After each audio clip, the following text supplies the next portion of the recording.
Hi guys, so I'm moving out in a few months to a new province and I just got everything out of storage. Then I thought maybe it's a good idea if I show all of you my most valuable geeky collection.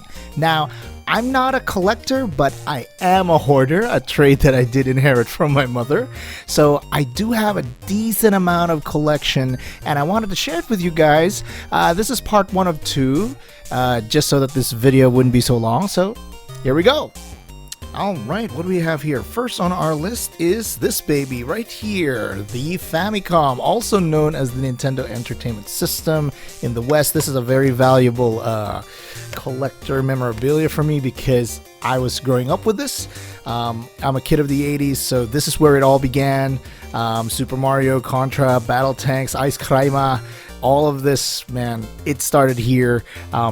Although I don't have a game for it, I don't have a game cartridge for it actually, because the one that my parents couldn't afford multiple cartridges, so they got me the 100-in-1 game. So it was a cartridge that had 100 games in it. Really amazing. Secondly, of course, we got the Super Nintendo Super Famicom. This was the Super Nintendo Entertainment System in the West, and this is where all the serious gaming also came from. I remember Front Mission was really one of my favorite games in this one. Super Mario, oh my gosh, it really began with these two guys right here. Really nostalgic trip. I do have some games from the Super Famicom era. This is Final Fight. This is really an awesome game. It was a side-scrolling beat-em-up. I had so much fun playing this. Also, you got Final Fantasy 6. This was really also another great addition to the Final Fantasy genre. I used to have more, but I can't find them. They're still in the storage. Maybe they'll pop up. We'll see. Alright, next, what do we have here? We got the PlayStation. Oh my gosh. So, like I said, the Nintendo Entertainment System was where it all began as a gamer, but the addiction kicked in with this system right here. Now, if you're wondering what's at the back of it, this is actually a action replay. This, in the West, they call this a Game Shark. Basically, you just snap it at the back of the PlayStation, and you can use cheat codes to actually cheat on any game. As long as you had the code, you could just boot this up and at the back of the PlayStation, and you can cheat code any game. Need infinite life, you need infinite ammo, infinite potion, God mode, invisible mode. It's all there. So yeah, PlayStation era. Oh my gosh, so many great games, from the Final Fantasy series to Gran Turismo, to Tenchu, to Metal Gear. Oh my gosh. Now I do have the smaller version as well. Wow, take a look at that. It's really amazing how much technology has come. Look at that.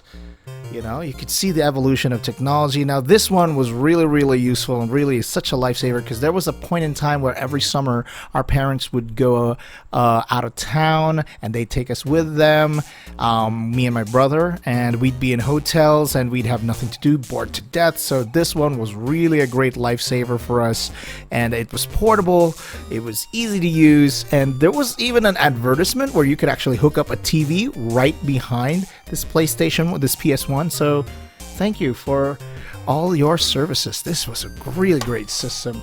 Some notable games that I do have on the PlayStation was this one.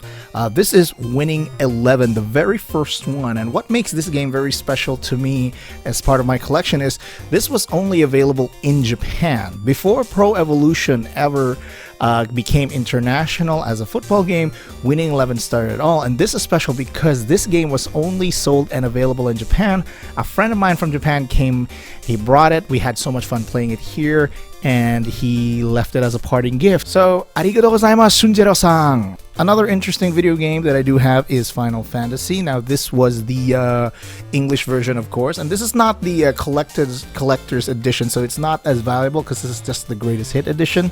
I do have 2 Final Fantasy packs, as a matter of fact. This Final Fantasy White is a Japanese only, and this is the Western release. As a matter of fact, I also have the White edition for Final Fantasy VIII, and my favorite Final Fantasy of all time, Final Fantasy IX. Now, If you're asking me, it's like, what is the white edition? What makes these white editions so special? Well, they are Japanese only, as a matter of fact, and they're actually more rare compared to the Final Fantasy Collector's Western Edition, which is going at around $500 to $600 right now a piece. But even though these aren't worth as much compared to their Western counterparts, I still think they are much rarer. All right, next, what do we have here? The PlayStation. The PlayStation 2. Oh my gosh.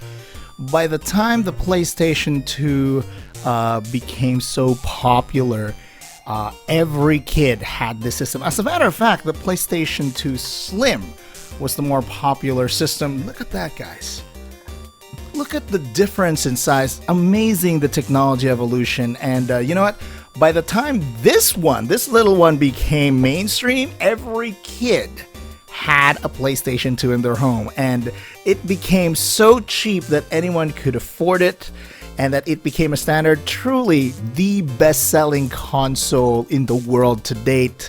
And these go very close to my heart because there's so many great games on the PlayStation 2. Oh man, come on, GTA Vice City, San Andreas, Metal Gear 2, Metal Gear Snake Eater. Oh my gosh. There's so many great memories. Gran Turismo, NBA 2K. Oh my gosh, there's great memories on the PlayStation 2. And I have a guilty confession to make.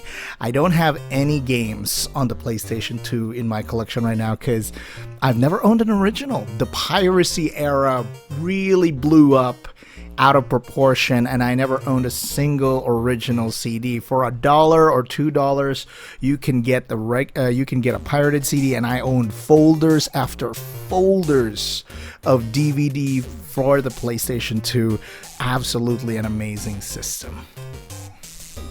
Oh, what do we have here? Check this out, guys. Memory card for the PlayStation 2. Absolutely amazing. How many megabytes did these go for? 8 megabytes? That's not 8 gigabytes, guys. That's 8 megabytes. How did we live back in the day with only 8 megabytes worth of saving data? Absolutely amazing. Another interesting console that I did get in my lifetime was the Sega Game Gear. Now, this was in the era where the Game Boy was just taking over the market.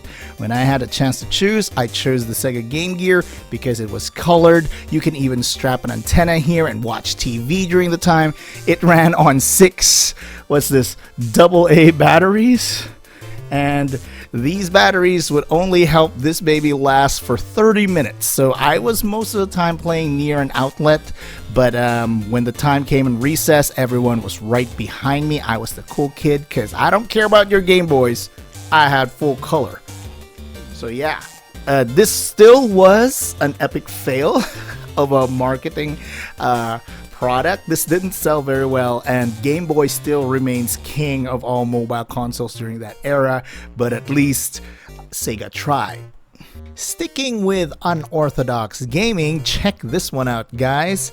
Red Faction for the N-Gage system. Have you heard of the N-Gage system? I won't be surprised if you've never heard of that gaming system. Well, you see, in the early 2000s, before the smartphone era kicked in, Nokia was trying many ways to incorporate gaming into their cell phones. I'm telling you, cell phone versions were popping out every year, and the N-Gage was actually one of them. It was a weird phone. It was awkward to use. There were 2 major versions that came out, and it didn't really work. It didn't really happen, and I sold mine a long time ago because I got embarrassed of using it, but the game stayed with me. Let's see, it used a proprietary SD. Oh, it still has a manual. Nice, it has a manual. It had a proprietary SD card that it used. A really interesting system. I don't know, it didn't work out for them, but I was really glad that they tried. And today with a smartphone system, you could see we've really come a long way. Now that we are moving into phone territory, guys, check this out. Boom. This is what is this? I know, right? This is the Nokia Cityman 100. My parents bought this for $1,000 in the 90s. $1,000 was a fortune, and my mom was so proud of this. Every time she was driving, the red light hit, she'll bring the phone up, and it's like, even if she's not calling anyone, this was literally props. She wanted the whole world to know she got a cell phone. She went to the mall. She was walking with it. This was literally the centerpiece of our living room for so many years. It gave us great comfort knowing that, in the car or at home or anywhere else, we could make calls. And I grew up with this. This really played a role in our family for a very, very long time. And I kept it. I held on to it. And it's probably used definitely more of a brick now than it was. But it goes to show we've come a long way to modern cell phones. If you could see, let's pop this baby up. As you can see, let's see if the camera can pick this up. This was literally made in Finland. China was not making any cell phones yet. This was literally imported. The battery is a nickel metal hydride battery. I hope this isn't cancerous while I hold it. 1,100 milliamp battery. Oh my gosh. Are you telling me that my cell phone has almost 3 times the capacity of this brick? Wow, it really goes to show how far we've come when it comes to technology. So I'm very proud of still having this. I'm going to keep this to show people, yeah, kids, this is what it was like back in the day. Absolutely amazing. Sticking with the cell phone territory, boom, QWERTY, Nokia QWERTY, boom, LG QWERTY. Now this is my girlfriend's cell phone, and she was texting me left and right. I owned a regular phone, and I wondered why she was texting so fast. So I decided QWERTY. So I got a QWERTY phone too, so I could text with her, and we were texting back and forth. Things happened. We got together, and that girlfriend who owned this phone is now my wife. Hey, so these two phones actually mean a lot to me, and this might have been a very important piece in my marriage. Who knows, right? All right, well, that's it for part 1 of this video, guys. I don't want to make it too long because, it might drag out, but I'm going to make a part 2 video. There's more interesting stuff coming around, and stay tuned. I hope this was entertaining to you. Comment down below what was your favorite piece. If you have any valuable nostalgia geeky stuff in your collection as well, comment down below. Share with me what you guys got. Let's talk about it, and I'll see you in our past, present, and future videos. Have a wonderful day, guys.